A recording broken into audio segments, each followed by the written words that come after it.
문화도시 그 자체가 목적이 될 수는 없습니다. 도시를 변화시키기 위한 핵심적인 수단이라고 하는 점을 인식할 필요가 있다고 생각합니다.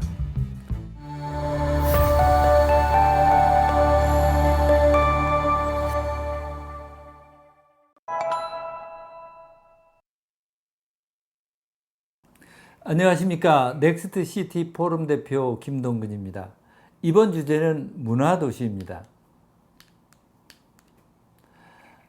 우리가 어떤 도시에서 살까, 어떤 도시를 여행을 할까 하고 생각을 할 때 가장 먼저 고려하는 요인 중에 하나가 문화의 풍요로움이 아닐까 싶습니다. 문화라고 하는 것이 무엇일까요? 문화가 없다면 인간은 어떤 존재일까요? 아마도 우리는 노동만이 전부인 그런 삶이 아닐까 싶습니다. 다시 말씀드려서 인간다운 삶을 살기 위해서는 노동과 문화가 반드시 필요하다라고 하는 그런 점이죠. 최근 우리 사회의 가장 큰 화두 중 하나가 삶과 일의 조화를 갖는 것입니다. 문화 그리고 문화도시에 대해서 우리들이 큰 관심을 갖는 이유 중에 하나이기도 합니다. 그럼 문화도시가 왜 필요한가에 대해서 좀 더 구체적으로 살펴보고 싶습니다. 문화도시는 결국은 우리들이 먹고 사는 문제와 삶의 질을 높일 수 있는 수단이 되기 때문이라고 생각합니다. 문화가 풍요로우면 도시의 품격이 높아집니다. 주민들의 자부심과 그리고 문화 향유를 할 수 있는 기회가 확대되는 것은 너무 당연하다고 생각합니다. 또 굴뚝 없는 산업이라고 하는 문화관광 산업을 통해서 지역경제가 활성화됩니다. 무엇보다도 청년들이, 인재들이 살기 좋은 곳이 문화도시라고 하는 것입니다. 저희가 지난번 기업하기 좋은 도시가 어떤 곳인가 하는 것을 논하면서도 이 주제에 대해서도 논의를 해봤습니다. 좋은 기업이 도시를 택하는데 우선적으로 고려를 할 것은 청년들이 많이 집중되어 있는, 창의적인 청년들이 많이 집중되어 있는 곳이라고 하는 것입니다. 그런데 그 청년들이 많이 모이는 곳은 결국은 문화가 풍요로운 것이라고 하는 것입니다. 문화도시가 우리 좋은 도시를 만드는 핵심의 밑바탕이라고 볼 수가 있을 것 같습니다.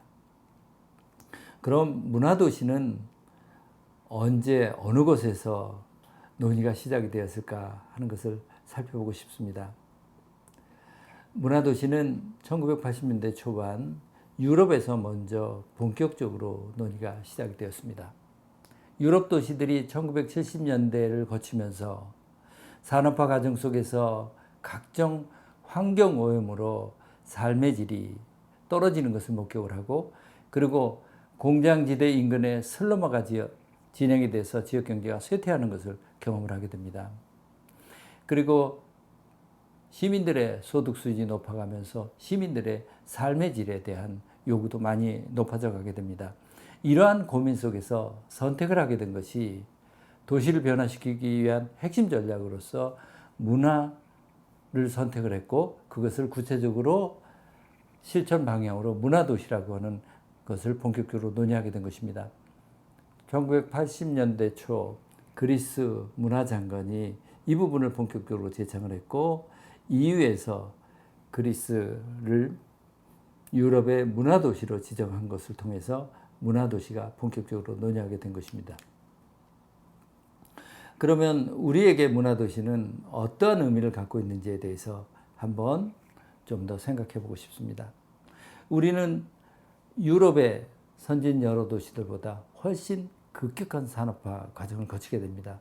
그 과정 속에서 환경 파괴로 인해서, 환경오염으로 인한 고통이 훨씬 더 심해졌던 것을 경험을 합니다. 인간과 자연 모두 심각한 교통을 겪어왔었던 것은 우리가 익히 경험해 왔었던 것입니다. 그리고 우리의 산업 구조가 급격하게 또 바뀌어가기 시작합니다. 우리는 어느덧 제4 산업혁명이라고 하는 단어를 자연스럽게 말하기 시작합니다. AI, 로봇, 드론 등 여러 방면에 있어서 산업의 주류가 바뀌어가는 과정입니다. 결국 일자리의 생태계가 변화되기 시작한다라고 하는 것입니다. 일자리의 새로운 미스매칭을 어떻게 해결해야 될 것인가 하는 것들이 우리한테 큰 과제 중에 하나입니다. 그런데 우리의 경우를 보게 되면 아직까지도 도시를 관리하는 곳에 지켜보면 산업화 관점에서 대규모 개발 방식을 추구합니다. 우리 시민들은 삶의 질을 높여가는 그런 도시를 원하는데 아직까지도 국역화, 획일화된 그런 도시관리 방식이 그대로 주류로서 남아있다는 것입니다. 결국 경제성장으로 시민들의 생활 수준이 향상이 되면서 도시가 삶의 질을 뒷받침할 수 있는 그 도시로 변화되어 가는 그 과정에 중요한 수단으로 선택을 할 수 있는 대안이 바로 문화도시로 대우된다고 하는 것입니다. 그런 관점에서 보면 우리나라는 문화도시를 대두하게 된 맥락을 해서 보면 유럽과 같다고 할 수 있습니다. 산업구조와 환경오염에 대한 대응의 방법이라고 볼 수 있게 되겠죠. 하지만 우리는 산업구조화가 급속하게 훨씬 더 빠르게 변화되고 또 사회 변화 속도도 엄청 빠르다라고 하는 측면에서 볼 때 유럽보다도 우리가 문화 도시를 변화시키는 전략으로 선택할 더 절실한 측면이 있다라고 이렇게 말씀드리고 싶습니다. 그런데 우리 도시들의 문화 현실은 어떤지 한번 우리 현상을 짚어볼 필요도 있다고 생각합니다. 우리가 유럽의 여러 도시를 방문해 보면 그 도시가 갖고 있는 문화적인 자산을 도시가 고스란히 간직하고 그 간직된 문화유산을 바탕으로 풍부한 문화활동을 하고 있는 것을 많이 지켜보게 됩니다. 그런데 우리 도시들은 박물관, 미술관은 고사하고 아직까지 영화관도 없는 도시들도 상존하고 있는 것이 현실의 모습입니다. 그리고 우리가 도시들을 방문해 보면 한 도시와 다른 도시를 방문했을 때 비슷한 느낌을 갖는 경우가 많이 있습니다. 중앙정부 중심의 획일화된 도시관리로 인해서 도시의 모습이 획일화된 것에서 그 이유를 찾을 수 있지 않을까 싶습니다. 그리고 또한 문화 인프라 시스템도 취약하다라고 하는 측면에서 많이 생각합니다. 우리의 인식도 역시 거기에 머무는 것이 아닌가 싶습니다. 저도 현직에 있을 때 재정의 위기가 닥쳤을 때 우선적으로 고려를 하는 것이 문화 관련 예산에 대한 삭감을 먼저 고려를 했었던 그런 경험들도 있습니다. 우리가 21세기는 문화의 시대라고 외치지만 우리와 1터와 3터에서 문화에 대한 관심이 과연 외국 선진국에서 이야기하는 문화도시를 통해서 도시를 변화시킬 거는 그들이 갖고 있는 고민들, 그들이 문화의 가치를 생각하는 것만큼 우리가 그만큼 수준에 돼 있는가라고 하는 부분에 있어서는 반성할 점들이 참 많이 있다고 생각합니다. 거기에 이어서 장기적인 정책 방향도 역시 부족한 것이 아닌가 하는 생각들을 하게 됩니다. 저희가 문화도시라고 하는 것을 얘기를 할 때 외국의 대표적인 도시로 포틀랜드를 예를 듭니다. 포틀랜드는 무엇보다 자동차 중심 도시가 아니고 걷기 좋고 그리고 자전거 중심 도시로 도보 20분 권역의 라이프 스타일을 가진 그런 도시로 알려져 있습니다. 도시 곳곳에 공공예술 작품이 있고 수십 곳의 갤러리를 보유하고 있습니다. 또 수백 명의 예술가들이 토요일마다 모여 작품을 전시하고 그리고 시장이 형성되는 토요시장을 갖고 있습니다. 그리고 도시 곳곳 건축물 가이드라인을 잘 만들어서 오래된 건물과 현대식 건물이 조화를 이루고 있는 거리 풍경을 잘 볼 수가 있습니다. 기업을 선택하는 데 있어서도 무조건 대기업을 선택하는 것이 아니고 그 도시가 지향하는 가치와 잘 맞는 기업들의 인센티브를 제공하는 것을 볼 수 있습니다. 저희가 5달 전에 생태도시를 논하면서도 포틀랜드라고 하는 도시를 언급한 바 있습니다. 그렇게 생각해 보면 생태도시, 걷기 좋은 도시, 기업하기 좋은 도시 등 우리가 미래지향적인 도시 속에서 지향하는 바탕 속에 문화도시라고 하는 것이 바탕이 되어 있지 않은가, 문화가 중심 역할을 하는 것이 아닌가 하는 생각들을 해보게 됩니다. 현재 우리 정부도 문화도시 조성을 추진해 오고 있습니다. 2020년도 들어와서 중앙정부가 국비와 지방비를 매칭을 해서 5년간 약 100억에서 200억 정도를 지원하는 문화도시 조성 사업을 하고 있습니다. 그 문화도시 조성 사업의 추진 방향은 이렇습니다.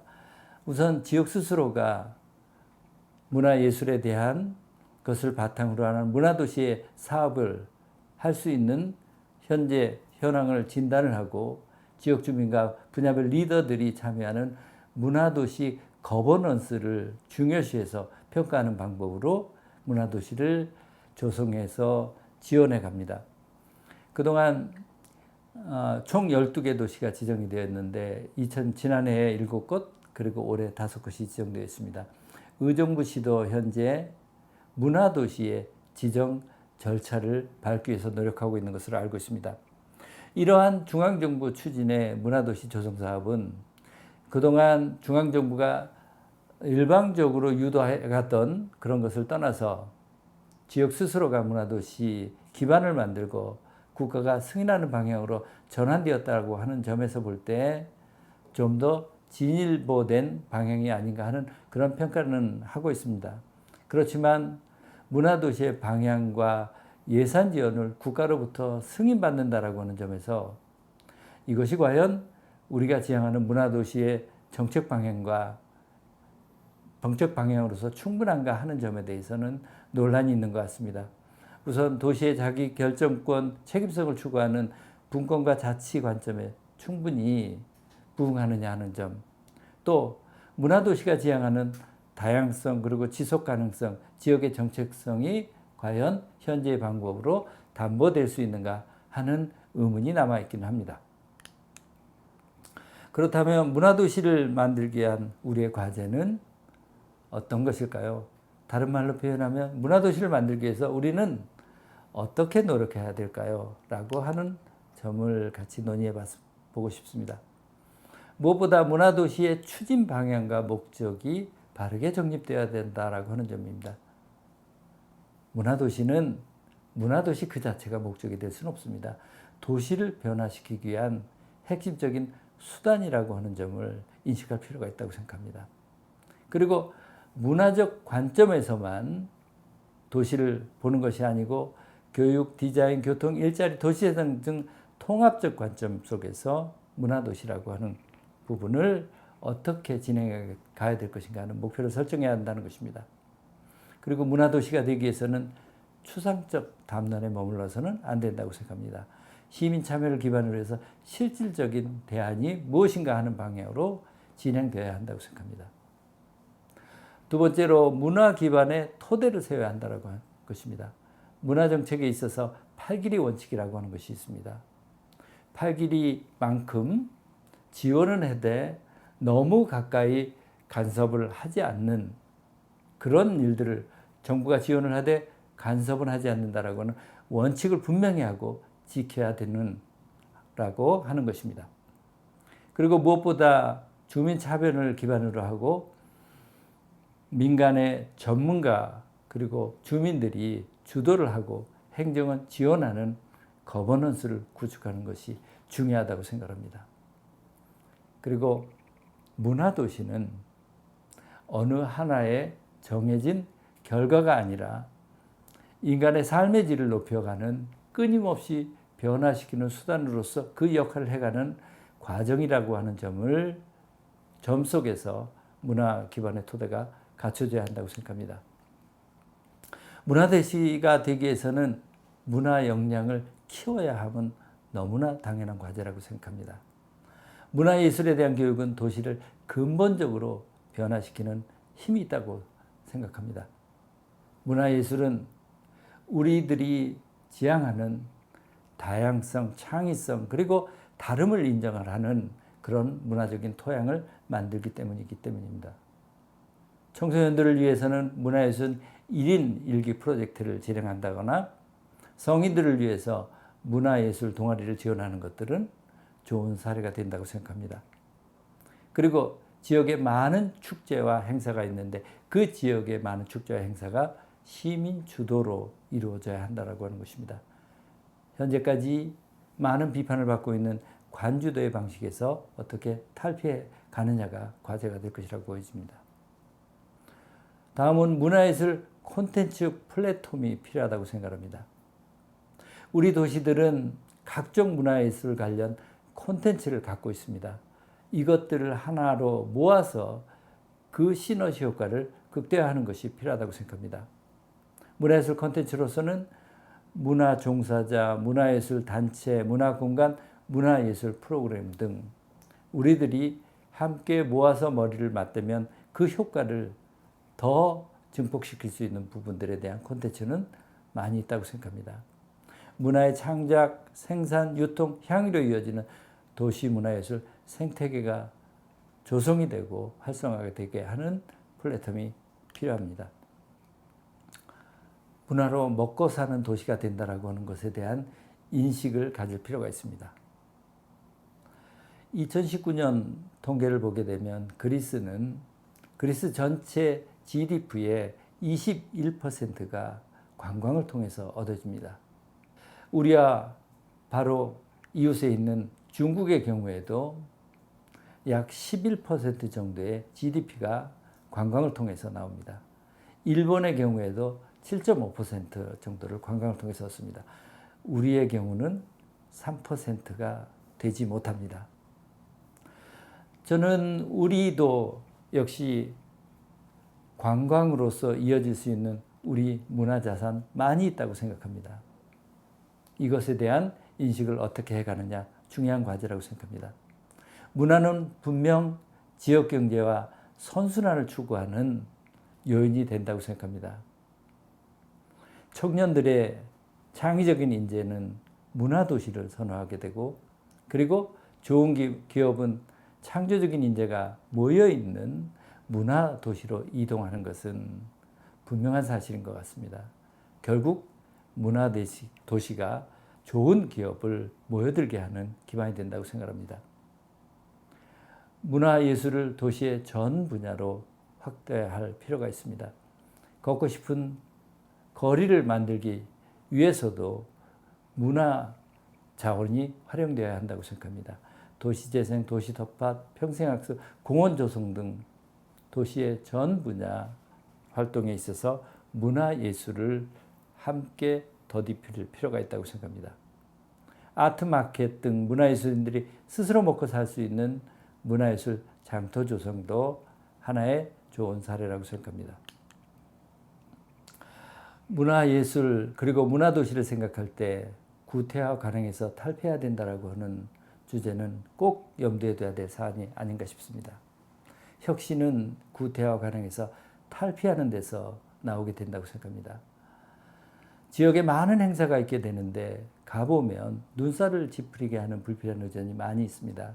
앞자리에 정치인들이 꼭 우선해서 앉게 되는 모습이라든지 그리고 판에 박히듯 비슷한 정치인들의 인사말이 계속 이어져 가게 되는 이런 부분들에 대해서 다시 한번 생각해 봐야 되지 않을까 싶습니다.